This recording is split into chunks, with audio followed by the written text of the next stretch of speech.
Yo, what up, you guys? It's your boy the Kryptonian saying, bringing you a review for One Piece 245. Yo!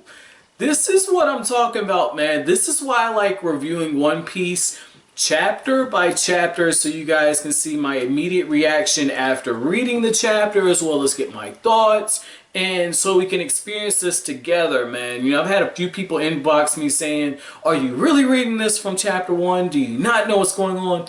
No, I do not know what's going on. Hence why I said I thought it was very interesting that Conis and her father are helping Luffy right after saying that it's a capital offense to even be caught helping them, and Oda just kept building it up. And that's why I said a lot of times I will critique Oda, but I tend to hold back on doing it because any type of complaints that I get, a lot of times Oda ends up correcting them the next chapter, you know. So it's just like I try to hold off, because I've said it before, if One Piece was actually told in a novel format, the presentation would have to be different, but it would actually be something I would read, and depending on how it was actually written, it might actually be a good story. So as a story itself, it's novel worthy, but I'm just saying, like, in terms of delivery with sentence structure and all that, I got a little off. But the thing is this chapter, having Conis reveal, like, hey,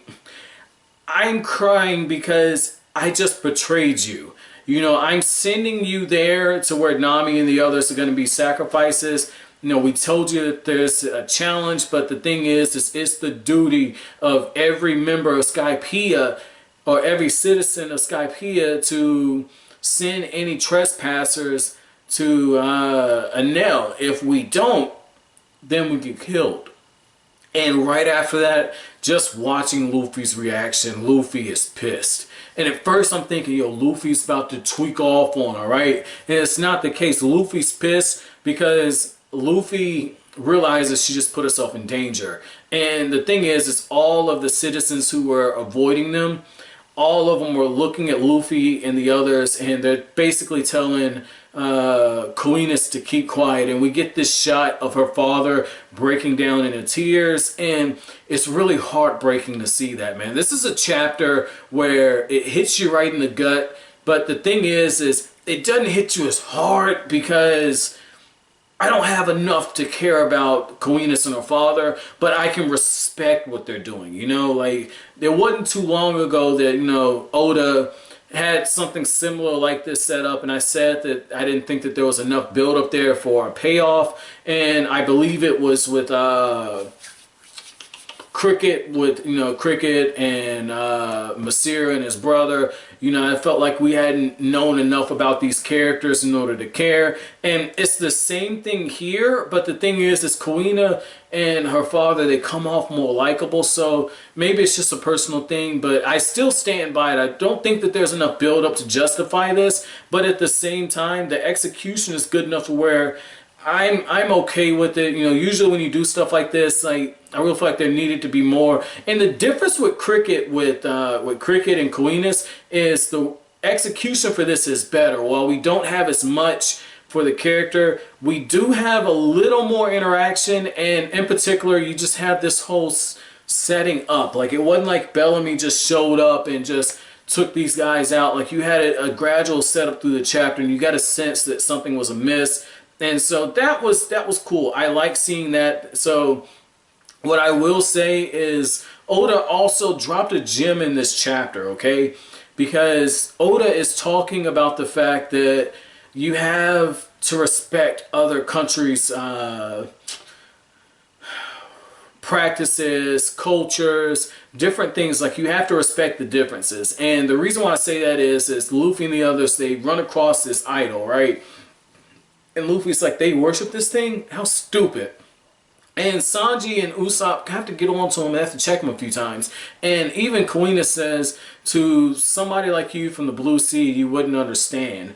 And I like that because, and I can just speak from an American perspective, but I can add something a little more that, you know, I feel like a large number of Americans probably can't. You know, I have a lot of friends who have come from overseas, lived overseas, so America is like their second culture. And for some of you guys who are from other countries, if you've had any interactions with Americans, I'd be very interested to hear what you have to say about what I'm getting ready to say. But the thing is I really feel like a lot of, not just Americans, Western people in general, we're very arrogant. You know, like if we speak English, we expect everyone else to speak English. We don't really try to learn like the culture and appreciate the differences. And that's what I really feel like was symbolized there. You know, obviously Oda is a Japanese mangaka, so I don't know if that was a little backwards type thing.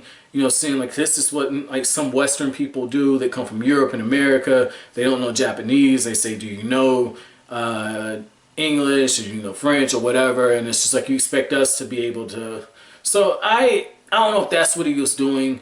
And I don't know if this, I'm thinking this also because I was having a conversation with a co-worker, and one of the things that he was saying is like he and his girlfriend are planning on going to Japan, and you know, one of the things he got told was like, hey, you know, we have to learn some more Japanese, because if we don't, or if we don't pay somebody to translate for us, it's going to come off as disrespectful when we go there. Kind of cool, by the way. Like, they'll be going the year before the Olympics, so they'll be seeing a lot of this stuff, you know, being built up.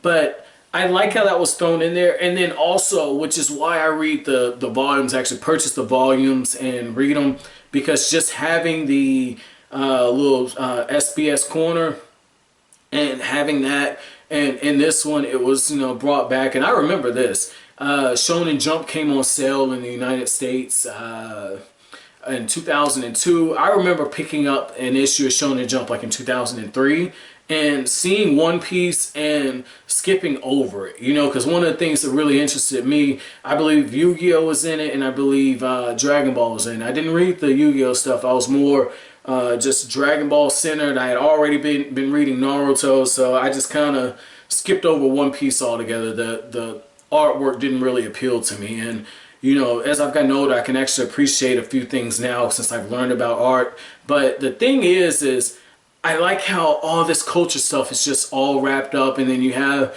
the selections in the SBS corner. And just another interesting thing, like this whole volume, most of the editor notes from Oda, they've been focused on the fact that One Piece is appealing to people outside of Japan at this point. So I like how that's in there tied in, and it's just fitting into this arc. You know, I want to go back and look at the corner notes for all the rest of them, see if there's some type of parallel between what he's talking about and then the actual themes that are in these chapters, man. I cannot wait till I get caught up, because I am going to be going right back over One Piece and just looking at the different themes and the messages of each of these arcs, man. So it won't be an arc review, just focusing on the themes and the messages. Those are videos I do plan on doing once I get caught up. But very good chapter, guys. I've already asked my chapter question but I'm going to revise it. For my people who are from overseas, have you had interactions with Western people where they come off a little arrogant? And for my Western viewers, you know, Western can be European, you know, I also have some people from the Philippines, but I guess that'd be more East. And I have people from the United States and a few people from Canada. Got a decent number of people from Mexico. So what I want to do is I want to ask you, has there ever been a time where you've been disrespectful on that, and where you automatically expected someone else to understand that you're like, hey, I don't know what you're saying, I'm not going to try and learn your language, you talk to me? Let me know down in the comment section below. But as always, guys, if you like anything I had to say, hit that like button, comment, rate, subscribe, share.